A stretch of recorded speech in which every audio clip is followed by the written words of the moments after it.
Quando alguém reclama, mas Lula não pode aumentar o salário mínimo porque é inflacionário. Que desgraça que aumentar o mínimo é inflacionário. Um cara pode ganhar 360 mil reais por mês, não é inflacionário. Outro pode ganhar 55 milhões, não é inflacionário. Outro pode pagar, como a Petrobras pagou, 45 bilhões de dividendos sem pagar nenhum centavo de imposto de renda, não é inflacionário. Agora vem o cara do Banco Central e fala, não pode aumentar o salário mínimo e esse negócio de pleno emprego pode causar inflação.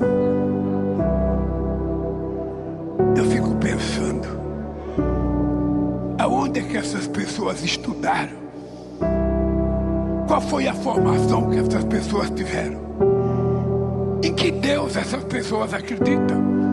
Será que é verdade que eles acreditam em Deus?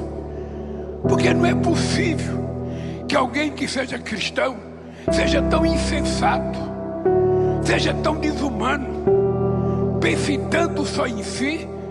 O que eu quero, na verdade, é fazer com que esse país se transforme num país em que todos possam levantar de manhã, tomar um café gostoso com a tua família, almoçar, jantar, no final de semana ir no restaurante. E os pobres do Rio de Janeiro não tem que ficar só nos morros, eles têm que ter o direito de ir pra praia de Ipanema, Copacabana, tomar uma caipirosca e viver a felicidade que Deus prometeu para eles.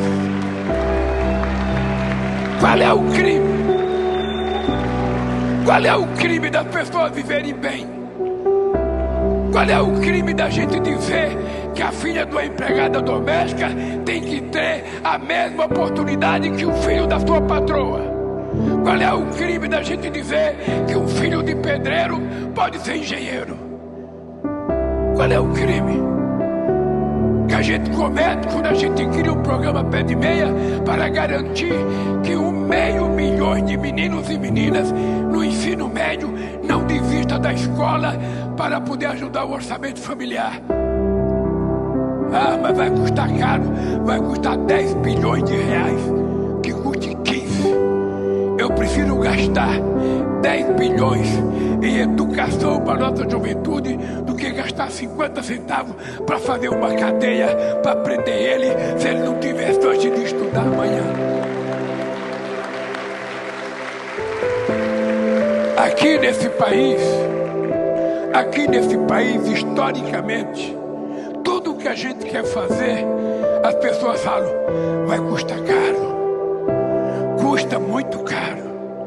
Está custando caro fazer isso aqui, Magda. Está custando caro a gente fazer esse complexo Boa Ventura.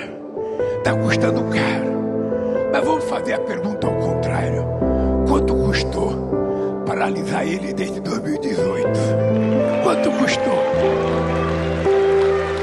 Quanto custou a esse país a gente não ter feito reforma agrária na década de 50?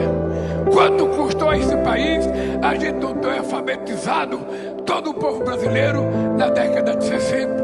Quanto custou a esse país permitir o êxodo rural para ocupar as grandes cidades brasileiras de forma desordenada, como aconteceu?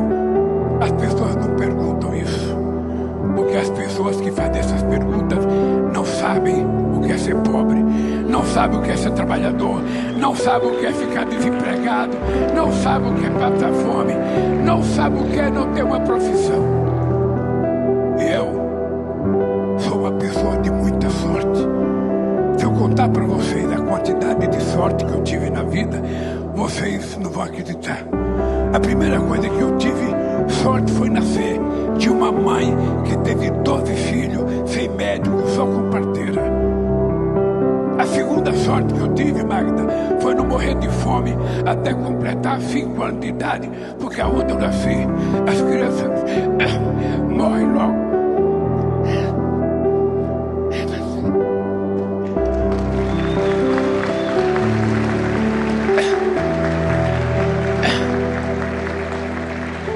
A terceira sorte que eu tive foi ter uma mãe que era analfabeta, teve coragem de se separar do marido com 8 filhos menores, porque 4 já tinham morrido. Ela levou a gente para um barraco. A gente dormia amontoado. E ela nunca mais quis voltar com meu pai, apesar da quantidade de vezes que ele mandou os irmãos dele convencer ela. Eu digo isso porque tem muita mulher que vive com o marido porque o marido paga o aluguel. Eu vivo com o marido porque ele dá comida em casa. Nenhuma mulher pode vender a sua honra, a sua dignidade por um prato de comida.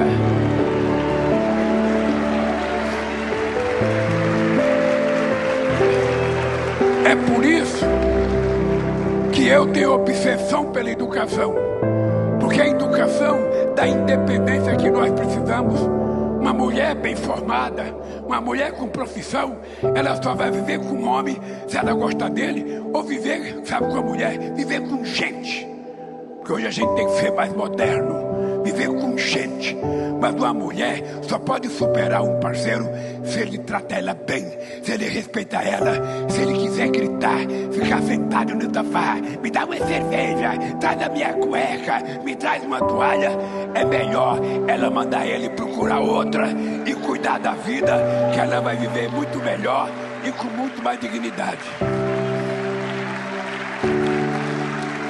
Eu tive sorte quando eu aprendi uma profissão de torneiro mecânico e arrumei emprego para ganhar mais do que o salário mínimo. Eu tive sorte de ser o primeiro filho da minha mãe a ter uma televisão. Eu tive sorte de ser o primeiro filho da minha mãe a ter um diploma primário. Eu tive sorte de ser o primeiro filho da minha mãe a ter uma geladeira, a ter um carro, a ter uma casa própria. Eu tive sorte de ser presidente do sindicato importante, que é os metalúrgicos do ABC. E por conta disso, eu tive sorte de trabalhar com uma classe trabalhadora consciente, que me ajudou a compreender que eu precisava criar um partido político, porque as leis que a gente quer que seja aprovada não serão pelos nossos adversários dentro do Congresso Nacional. E eu tive sorte quando vocês tiveram a coragem e a consciência de colocar um cidadão só com diploma primário para ser presidente da República desse país. E eu precisava mostrar à elite brasileira que o metalúrgico, peão de fábrica, que já passou fome, que já teve sua casa com 1,5 metro de água, que já saiu correndo para tirar rato, barata de dentro da sua casa. Eu quero provar para eles que eu tenho mais competência de governar do que eles que nasceram numa vida de nababo, na detrimento de ouro, e estudaram quanto eles quiserem.